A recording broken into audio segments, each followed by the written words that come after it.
Good evening. I'm Mrs. Aradhna Rana from the Icon Public School. I'm the founder principal of the school. And now that I'm sharing some thoughts with you, and some people have spoken, some things, I would like to now add to it. One thing is a positive aspect of COVID. All of us, think that, it's a calamity that's occurred, but no, it's really quite a blessing that has occurred, not only for the nature, but for the education system as well.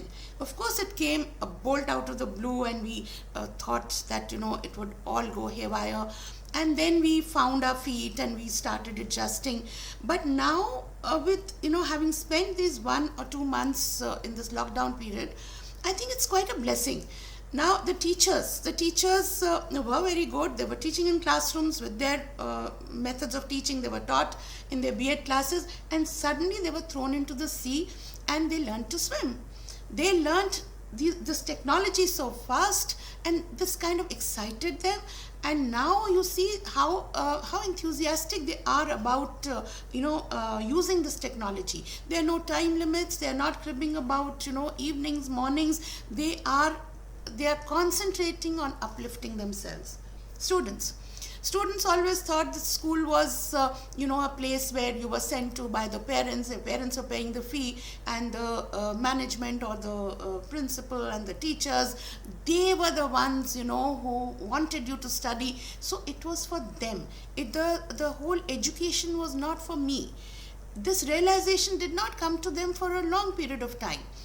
And then now they are suddenly again thrown into the sea, and they've learned to swim, because they now realize that if they don't do it, nobody else is going to lose. They are going to find the answers themselves. They're going to be honest about assessments. They're going to assess themselves. There's nobody sort of monitoring them with marks. That pressure of examinations is not there. And every time they see a test, like we have in our school, we started a lot of these online tests with Google Forms. And I see that the children are so excited because it's a new way of testing them. And then they are very honest about their assessment. The whole focus has shifted. Actually, the education system needed this, but we never found time for it. We were so busy, in this whole the system going the way it was going, and nobody was doing anything innovative.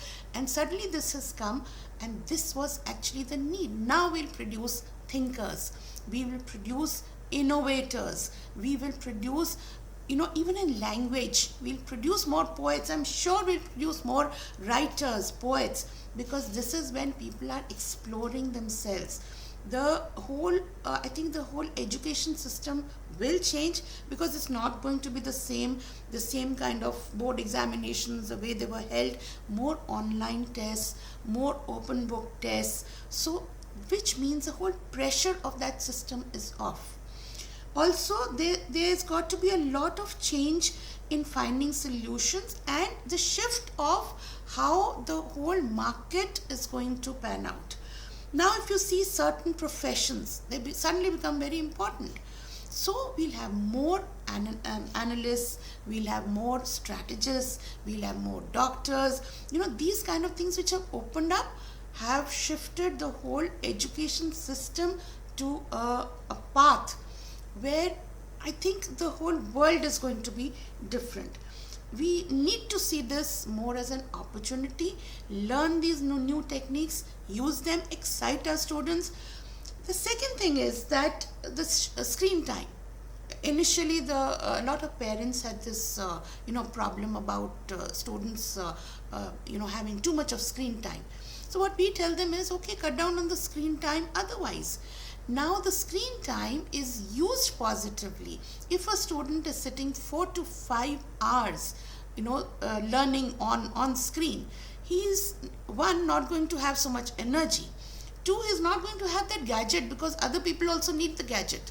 So gradually he'll be weaned off gadgets in the negative space.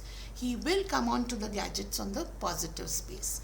All the assignments, everything is given on the internet. So even after the online classes are over, he has to explore, he has to submit. The responsibility will come in.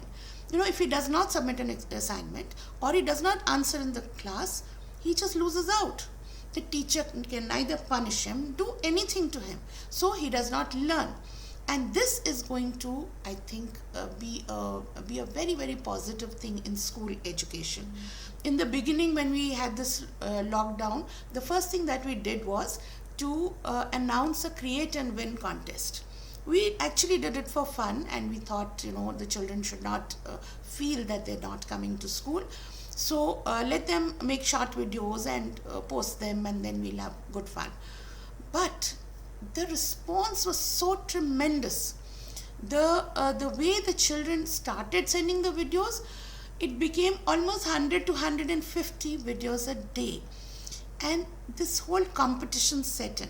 And we did not have just, dance videos or, music videos. We had a lot of science projects. We had a lot of innovative thinking, a lot of creative art. And this made me think that probably it's the best thing that has happened, because children now never got time to do all this. Children were so busy with completing their home assignments, preparing for unit tests, that this kind of creativity really surprised me. That it was my students who were this creative. They always were, but we never knew it. So this was a very positive thing. Then secondly, a lot of talent emerged and a lot of responsibility I see in children now. At the time of the class, they're sitting with their headphones, they are listening. Some of them are not, they are chatting, but gradually they realize that no, it's not going to work. So eventually, I think it's going to be a wonderful thing, and I don't see schools functioning the way they used to be. It's not a pessimistic view, but I think it's a very wonderful thing. Even when schools do start functioning like this kind of thing should carry on, and they should make the government also rethink on a lot of issues. I think the examination system, they need to revamp.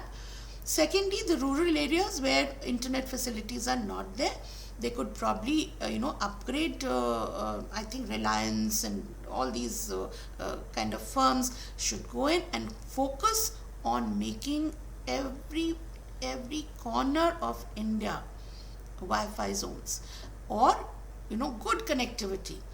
After all, we did it with the mobile phones. Every person has a mobile phone now. So why can't we do it with the internet? Once we have that, everybody will be connected. Meanwhile, also people say they can't afford gadgets. Why doesn't the government come up with cheaper gadgets just for learning? You don't need fancy smartphones for any other activity. Come up with smart gadgets just for learning, which are cheap. And instead of doling out freebies to people, dole out these gadgets. This will raise a generation of people who will be savvy, educated, literate. Half the problems of India will be solved once your population is literate, aware. This is how a country grows. So I think instead of this little virus that has come in, it's come in to do us some good. We needed a lot of things which it has taught us. So let us turn it into a positive environment. Thank you.